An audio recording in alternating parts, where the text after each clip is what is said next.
Nima bu? Tanimadingmi? Bu Lim Ju-gyon. U aniq tanimadi. Nima bo'ldi? Hayron qoldingmi?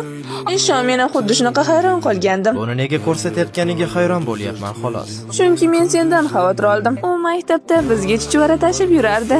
Judayam omadsiz qiz edi. Endi sendek yigit bilan uchrashib himoyachi topib olibdi-da. Shu rasmda u sendan ham chiroyliroq turibdi. Nima? Uni sevganing uchun himoya qilyapsanmi hali?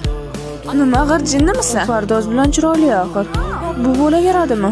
Hoy, u juda ham xunuk qiz. Qara, senga nima bo'ldi? Agar uni yonida yana bir marta seni ko'rib qolsam, mendan yaxshilikni kutma.